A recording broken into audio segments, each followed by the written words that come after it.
We recently stayed at Boutique by Browns, part of Browns at the Quay in Worcester. Stick around to find out what we thought of the room.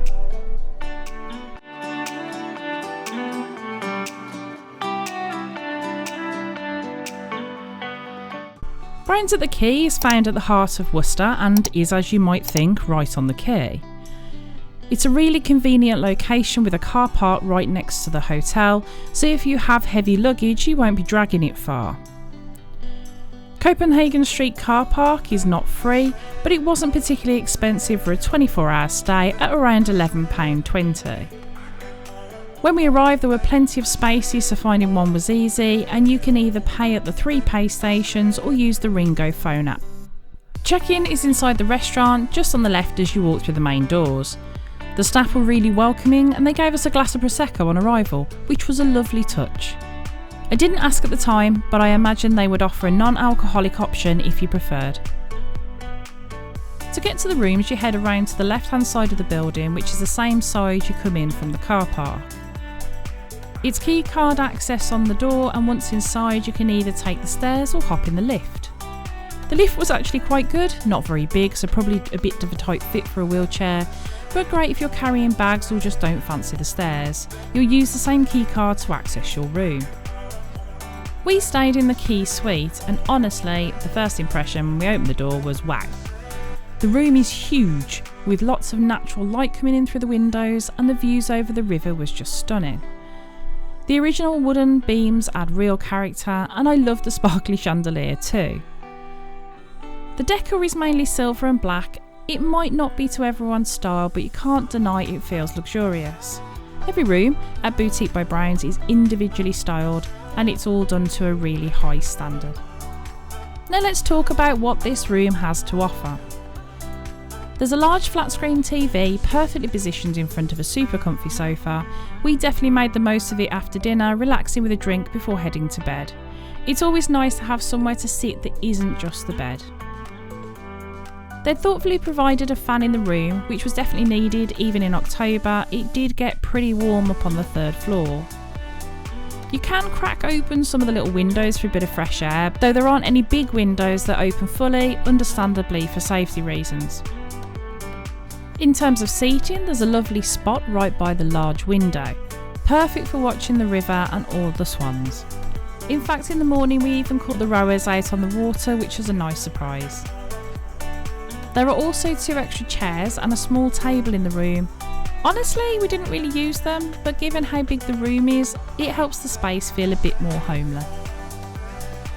The full-length mirror is huge, so if you'd like to check your outfit out from head to toe, you'll have no complaints here.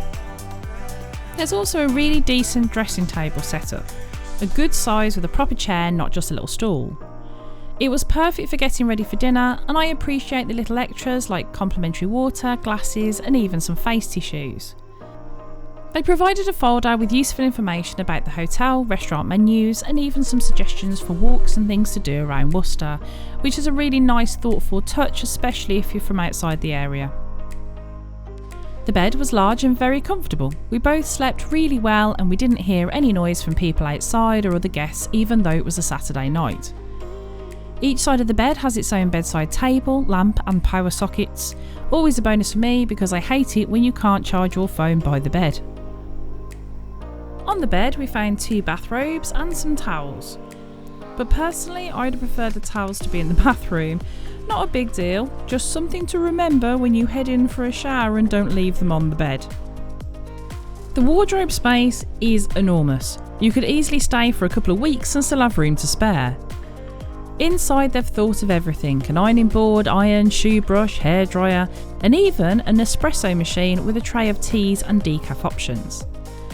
There's a radiator in the room, not something you see often in hotel rooms, but I guess in winter with such a big space it could come in handy. Honestly, it's all these little thoughtful touches that make you feel really looked after, and it makes such a big difference to the whole experience. The bathroom definitely lived up to the standard of the room. It was huge, spotless, and really nicely decorated. The bath was bigger than your average hotel bath, and it had a mat for safety, plus good quality toiletries that smelled gorgeous. The shower was amazing, plenty of hot water, great pressure, and you have either a choice between a big rain shower head and a handheld one. There are his and hers sinks too, which is always nice, especially if you're staying a bit longer and want your own space. Storage wise, there are 4 drawers under the sinks, so if you're unpacking for a few days it's ideal. There's also a big mirror and more hand wash was provided. I'm only going to mention this because it's going to be quite obvious on this video, and just in case anyone mentions it, that the grate on the bottom of the shower could do with a deeper treatment. It wasn't dirty, it just looked a bit discoloured, probably caused by hard water hitting it over time. It only stood out a bit because everything else was so spotlessly clean. We did have dinner at Brown's. I was meeting up with family and it was absolutely fantastic. The food was so good, I actually forgot to take a photo of my main course, but trust me, it was delicious. Luckily I remembered in time for dessert, but beautifully presented, and it tasted just as good as it looked. I definitely recommend eating here even if you're not staying overnight. Breakfast the next morning didn't disappoint either. I went for a full English, it's my go-to, and it was cooked perfectly. A great way to finish off what was a really lovely stay at Boutique by Brown's. So if you're in the area and looking for somewhere to stay, then definitely look it up. I wouldn't class it as a cheap stay. I checked out the prices for a Saturday night stay in June 2025, and the prices range from about £160 to £250 depending on the type of room for 2 people, including the fabulous breakfast. The hotel is so very convenient for the local attractions, walks, and of course Worcester city centre and cathedral that I think the price point is about right for its location. I would be more than happy to stay here again, and if you were here for several days, the room and of course the fabulous views would not disappoint. Thanks for watching, and if you like this video please like and subscribe to the channel, it does help us grow and get seen. But until next time, happy travels.